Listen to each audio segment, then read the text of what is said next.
Hello, ambassadors and Israel travelers. During the month of December, we're going to look at the places that we're going to visit when we go to Israel next year. We're going to be looking in December particularly at the places we'll visit on the 5th day of our stay in Israel.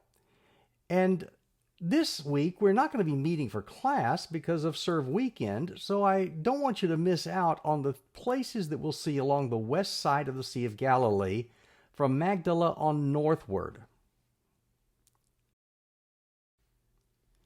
If you'll look at the map, you'll see that the places we're going to talk about today all kind of fall right around the Sea of Galilee toward the southwest from Capernaum, where Jesus made the center of his ministry.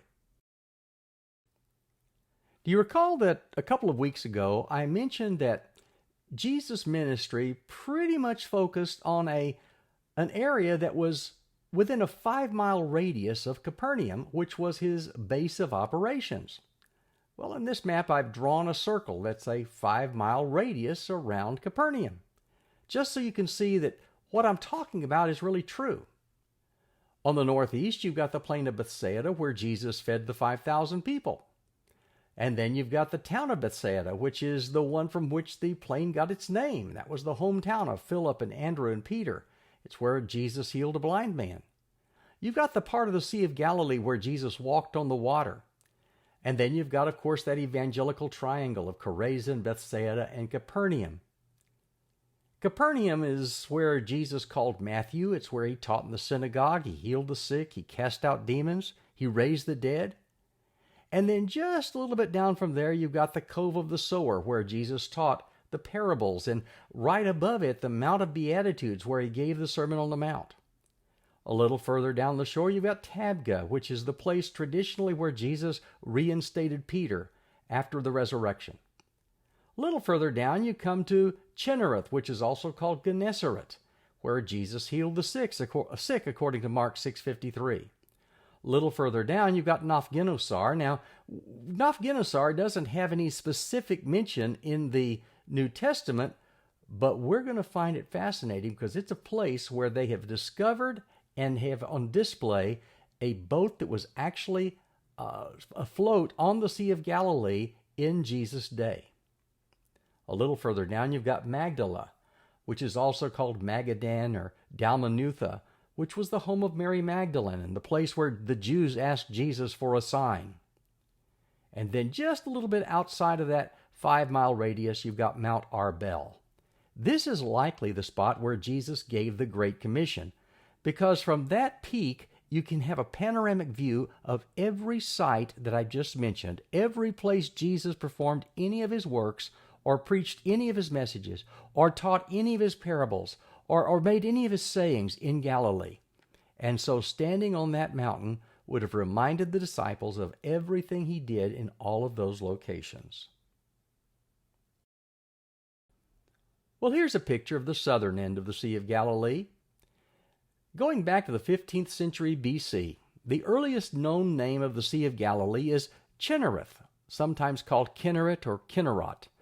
This is also the name of one of the cities that we're going to look at briefly. Chinnereth is mentioned 7 times in the Old Testament, and 6 times it's a reference to the sea of the region, this body of water, this lake. Don't forget that the ancient people called a large body of water a sea, whether it was salt water or fresh. So it didn't matter. We might call it a lake, but they called it a sea.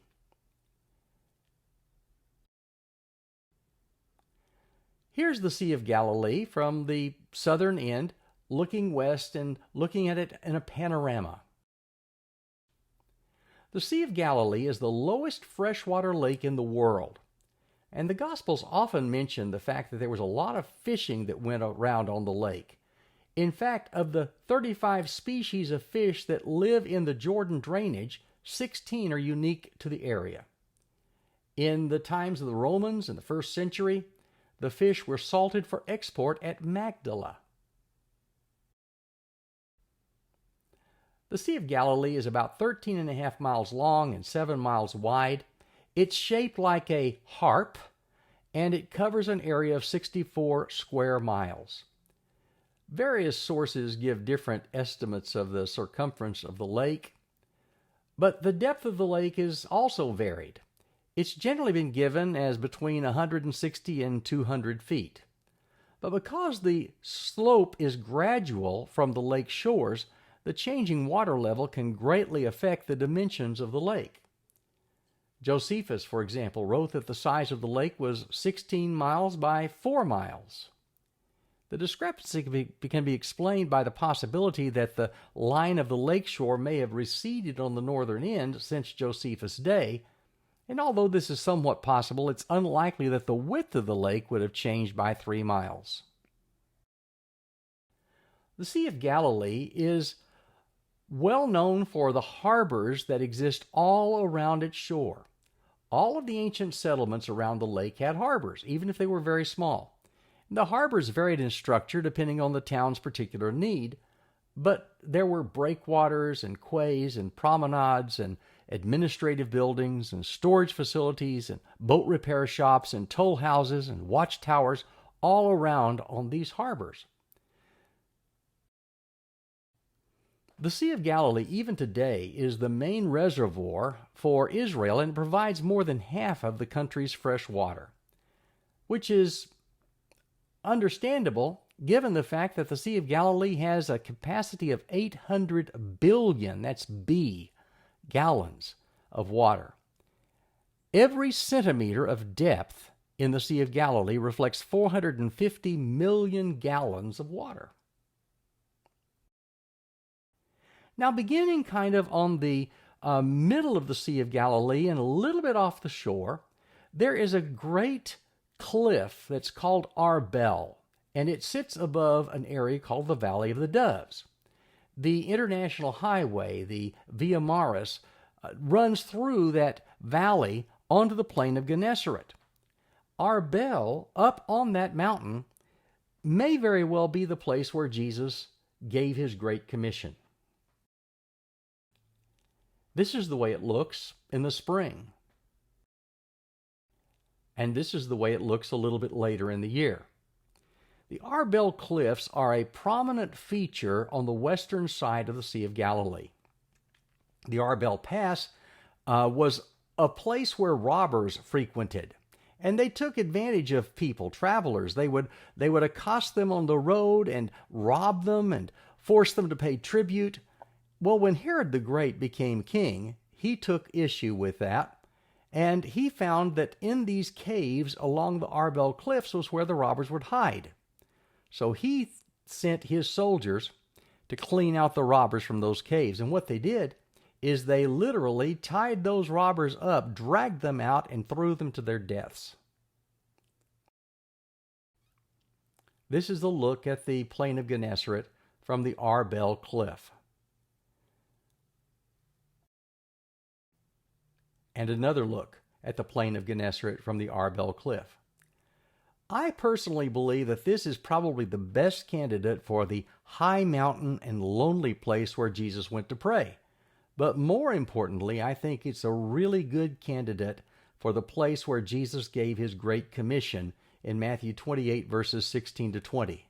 Because the disciples met Jesus on a mountain in Galilee, and that's where he gave that commission. And this may be the mountain. This is the way the Sea of Galilee looks from the Arbel panorama. And here are some of the things that you can see looking at the plain of Gennesaret and around the northwestern and northern edge of the Sea of Galilee. You can see the plain of Gennesaret, and just behind that rock you can see Magdala. Going around, you can see the Mount of Beatitudes, you can see Capernaum, you can see Bethsaida, and then on the distant shore, you can see the Golan Heights. All of these places are places where Jesus taught and performed miracles and engaged in his ministry. So when we're in Israel, be sure and look for the Arbel Cliffs. This is the way they look from below. And here's the plain of Gennesaret. The plain of Gennesaret is about 5 miles long and 2 miles wide. It's located 4 miles north of Tiberias. Now, we'll be staying in the city of Tiberias, but the city itself was not built until the second half of the first century, after Jesus' death and resurrection. So it's not a place where Jesus ever visited. Gennesaret sometimes gives its name to the Sea of Galilee. So sometimes you'll see the sea called the Sea of Gennesaret, or Kinnereth, or Lake Kinneroth. But the international highway, the Via Maris, passes through this plain, and this is where it begins to follow the shore of the Sea of Galilee. This is also the region that's known as Dalmanutha in Mark 8, verse 10, which is the Syriac word for harbor, undoubtedly because of all of the harbors around this area. And here's the plain of Gennesaret, and you can see how fertile it is. The plain is very temperate. It has a productive climate because it's 650 feet below sea level. In fact, it's good for growing all kinds of stuff. They grow wheat that's very, very good quality wheat. They grow walnuts. They have palm trees. They have all kinds of figs and olives and all the kinds of things you would expect in a drier, more temperate climate. Here's the Sea of Galilee shoreline from Arbel. This is a little closer look than what we had a few moments ago. Traveling to Bethsaida by boat, Jesus and his disciples were blown off course, and we're told in Matthew 14:34 they arrived in the region of Gennesaret, and he healed the multitudes that were waiting for him there. Mark 6:53-56 says, and the Pharisees and the teachers of the law confronted Jesus over his disciples and their supposed ritual impurity in Mark chapter 7. And this is where the Pharisees and Sadducees came to Jesus asking for a sign. Well, there it is, the plain of Gennesaret. And going around the corner of the Sea of Galilee, you've got Tabgha, the Mount of Beatitudes, you've got Capernaum, and you've got Bethsaida. Here's a view toward the Arbel Cliff from the Sea of Galilee. This is looking west. The population along the Sea of Galilee in Jesus' day was a mix of Jews and Gentiles. There were various areas that were more populated than others, but as a whole, the region seems to have been heavily inhabited, especially that region that was along that international highway, the Way of the Sea.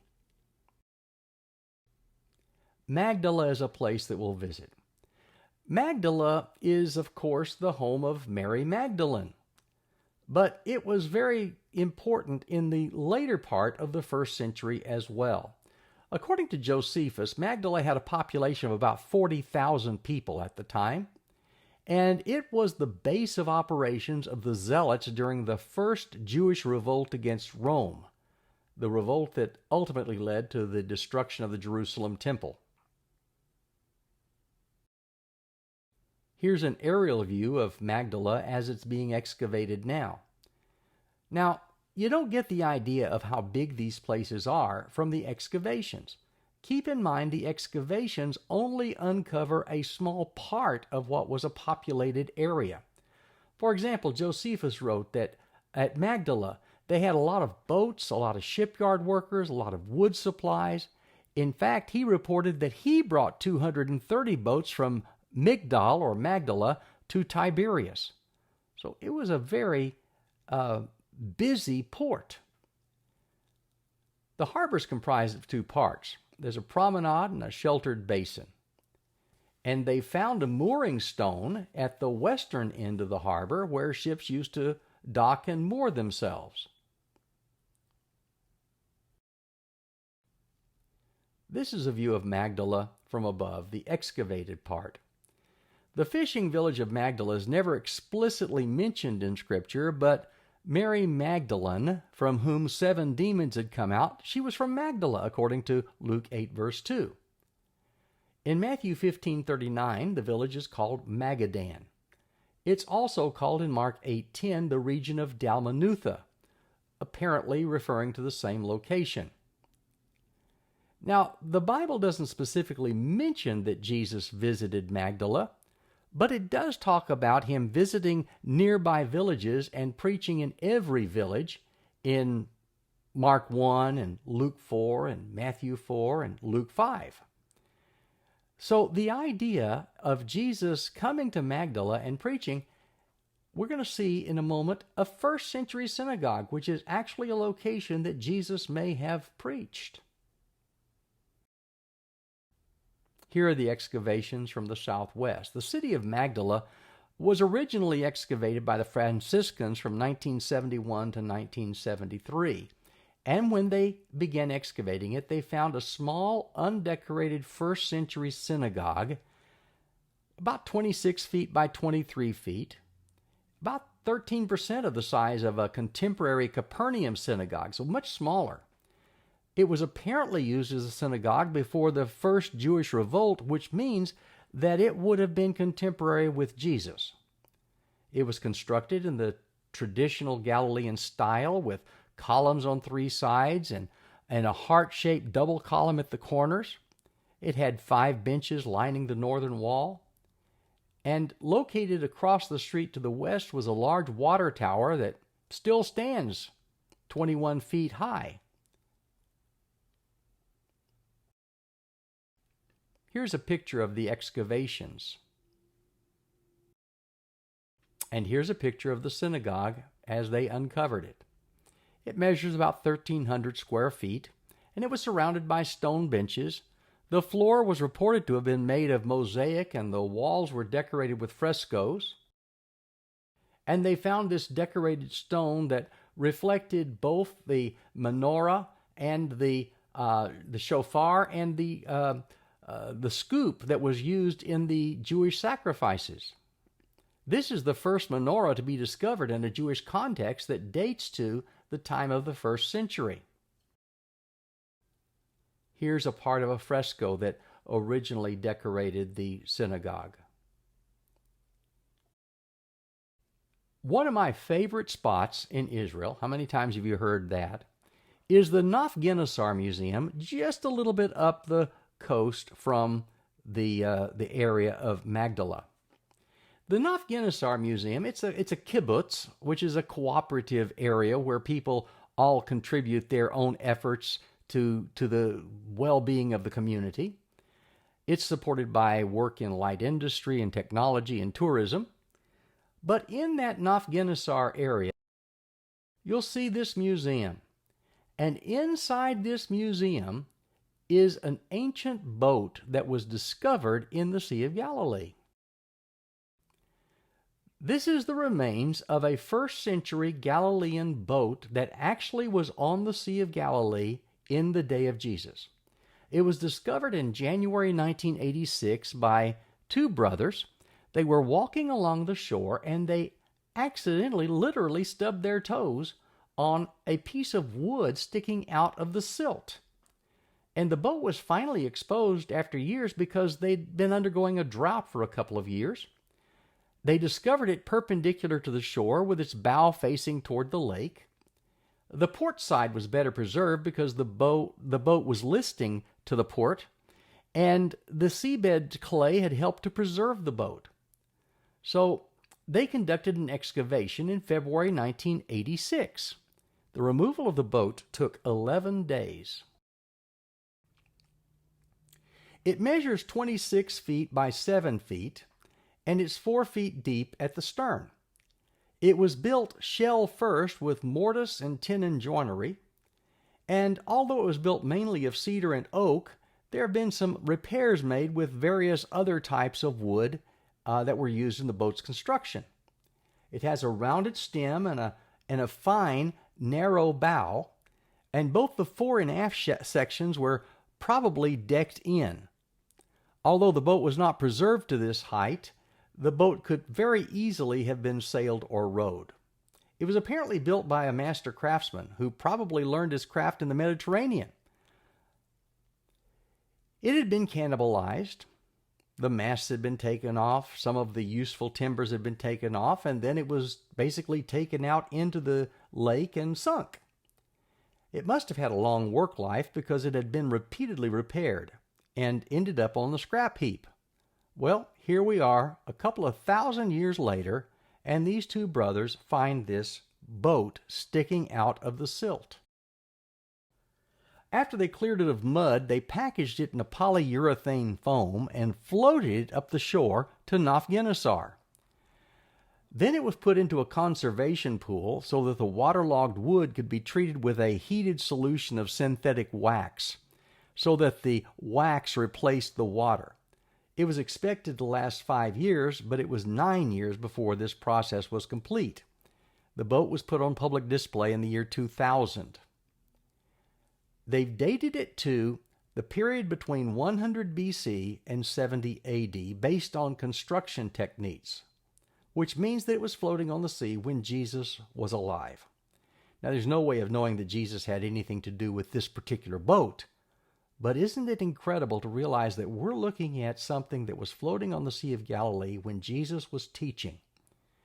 The archaeologists believe that the boat was in use in the 1st century. It was sunk during the Great Revolt. That is the revolt of the Jews against the Romans that led to the destruction of Jerusalem and the temple. Based upon that discovery, they have reconstructed what a 1st century fishing boat would have looked like. Now, this reconstruction is actually located at En-Gev. We won't be visiting En-Gev. It's on the eastern side of the Sea of Galilee. But it is patterned after what was discovered in that 1st century boat. Here's another view of that reconstruction that we won't see, and here's a closer view of it. This would be the kind of boat that Jesus and the disciples sailed in on the Sea of Galilee in the 1st century. Coming up from Gennesaret a little further, we come up to Chinnereth, or Tel Chinnereth, which is the place that's called Gennesaret. It's also located on the Via Maris, that international highway, and it was excavated by a German team back in the 1980s. This is a place that was a fortified city allocated to the tribe of Naphtali, according to Joshua 19:35. It was attacked by Ben-Hadad at the request of King Asa of Judah in 1 Kings chapter 15. And sometimes the Sea of Galilee is called by the name of this location, Chinnereth or Gennesaret. There are fragments of history going all the way back to the Egyptian period. There's a granite stela that was located on the surface of Tel Chinnereth prior to its excavation that dates back to the time of Thutmose III or Amenhotep II, which is the 18th dynasty.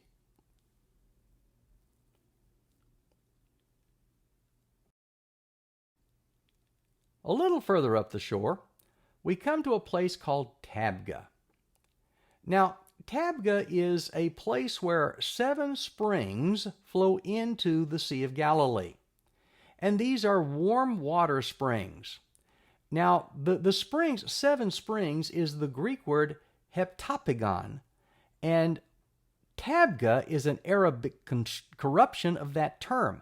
Heptapagon became Tabgha. There are the remains of 3 Byzantine churches located at Tabgha, and they commemorate 3 events that supposedly happened at this site.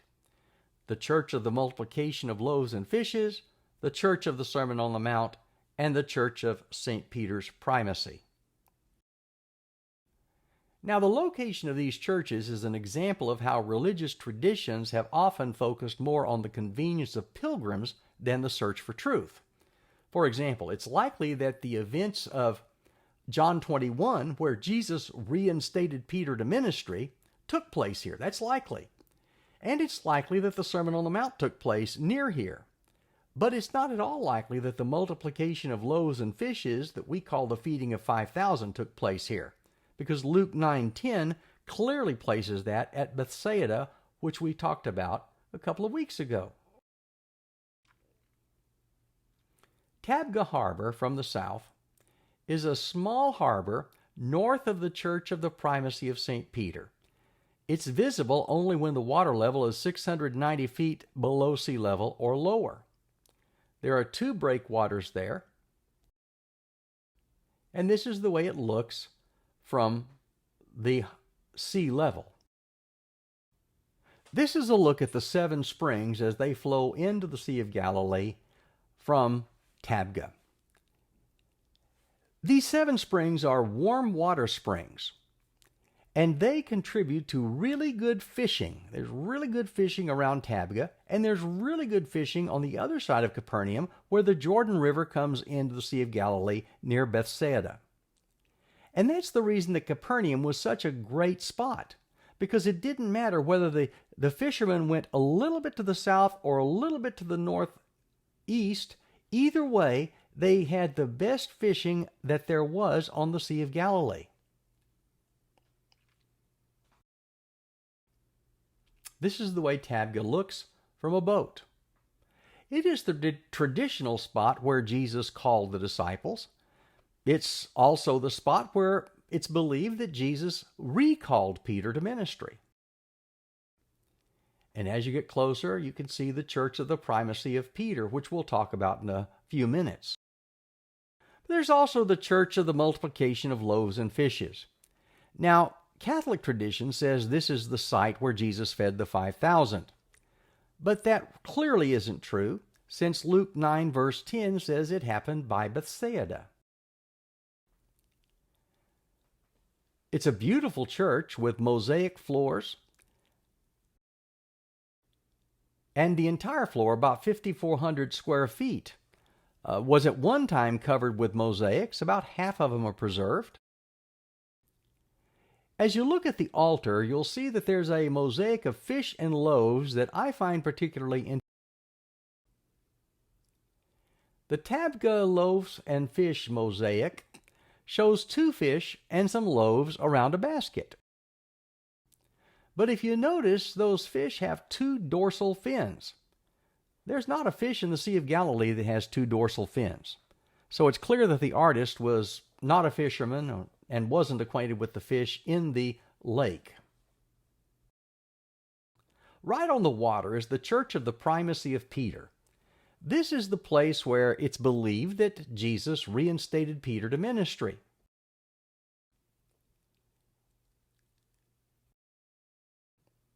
And there's a statue that depicts that moment. In fact, right outside, they have fenced off the very rock where they say Jesus stood when he did that. Well, I don't know if that's the rock he stood on or not. But that's the way it looks here at low tide, and this is the way it looks at high tide. Now here's a place that I just love. The Mount of Beatitudes, looking at it from the Sea of Galilee. Jesus most likely gave the Sermon on the Mount at this location. This is the way it looks from the west in the fall. Now, the scripture doesn't give a clear indication of where the Sermon on the Mount was delivered, but the traditional location is this hill called Mount Eremos that's located between Tabgha and Capernaum, just above the Cove of the Sower that I'll show you in a moment, and in very close proximity to the important places around Capernaum that were such a feature of Jesus' ministry. Well, the Byzantines built a church at the bottom of the hill. Crusaders then destroyed that, but later on a Catholic church was built up on the top of the hill. Here's the Mount of Beatitudes from the Sea of Galilee. Now, some people say that there's a problem because Matthew 5 says the sermon took place on a mountain, but Luke 6 says it took place on a plain. The discrepancy between Matthew's version of being on a hill and Luke's of being on a level place, there are a couple of ways of resolving that. One is that Jesus very likely gave the same kind of sermons on multiple occasions, multiple locations. So it's not at all unlikely that he may have given a sermon on the mount at one time and a sermon on a plain at another. But another reason is if you look at that hill, it's a gentle slope. The word for plain in Greek is pedinos, which literally means easy for the feet. In other words, it's not a high incline, it's not a steep climb or a steep drop. It's a place that a person can walk. And this is certainly a place where a person can walk. Here's a picture of that church on top of the Mount of Beatitudes. How many people could you seat on this hill? Well, here's an example. In the year 2000, the Pope was planning a visit, and they had made arrangements for 100,000 Catholics to observe Mass on this hill. Now, it rained and fewer people came, but the point was the space was available.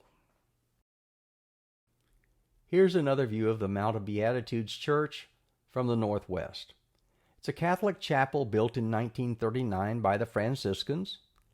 It was constructed by the noted architect Antonio Berluzzi, and it's full of numerical symbolism. In front of the church, the symbols on the pavement represent justice, prudence, fortitude, charity, faith, hope, and temperance. And here's another picture of the Church of the Beatitudes. This is the way the Sea of Galilee looks from just outside of that church, as you look down the Mount of Beatitudes to the Sea of Galilee. Here's another view, this time looking more toward the plain of Gennesaret. And here's an even better view of the plain of Gennesaret from the Mount of Beatitudes. So here's the hillside where it's likely that Jesus gave the Sermon on the Mount. And another view. Now, right below that incline is an area that's called the Cove of the Sower. It's located halfway between Capernaum and Tabgha, both of which are major centers of Jesus' ministry, and it's quite likely that this is the place that Mark 4 refers to when it says Jesus was teaching a large crowd. He got in a boat and pushed out a ways in order to teach them. This cove is an ideal location for the very kind of thing that Mark 4 describes. The modern road follows the ancient road, and this spot was a very strategic place to give a sermon. They've done acoustical studies of the Cove of the Sower down through the years, and they've concluded that 5,000 to 7,000 people could fit in the area just below the road. The entire area of the hillside, though, could accommodate more than twice that number. In fact, studies suggest there's much better sound when it comes from the center of the cove, about 33 feet from the shoreline, than from the base of the slope itself. By sloping the audience and standing away from the base of the slope, one optimizes speech communication. So from nearly any location in the cove, the audience could see the speaker and could hear the speaker. Mark 4 records a time when Jesus was teaching a large crowd of people and pushed out into a boat in order to teach them. And this cove is an ideal location. Remember that Jesus used visual aids as he taught? And as he looked around, what did he see? He saw soil that was rocky soil. He saw soil that was hard-packed pathway soil on that international highway. He saw soil where weeds were springing out of the soil. And he saw soil where there was a lot of fertile growing. And those were the very images that he used. The hard-packed soil, the rocky soil, the thorny soil, and the good soil. Here's the way the Cave of the Sower looks from the east. And a little bit more from the northeast. You can see how it curves in to create a kind of an amphitheater effect. And this is the way it looks from the waterline. See those tiny specks way up on top of the hill? Those are people listening to a preacher speaking from where this picture was taken. And here's the way the cove looks from over their shoulders. A person standing on the shoreline is just a speck, but the voice of the person on the shoreline carries all the way up to the top of the cove, and no one had any problem hearing someone they could barely see. Well, this is the way the Sea of Galilee looks from Capernaum, the place where Jesus made the center of his ministry. And as you look around, you see all of the places that Jesus focused on. Now, we won't be going to the museum in Cove. Like I said, it's on the other side of the Sea of Galilee, the eastern shore. But here's a fishing museum that's located there, and this is where they have anchors that they've located on the bottom of the Sea of Galilee, and more cultic anchors,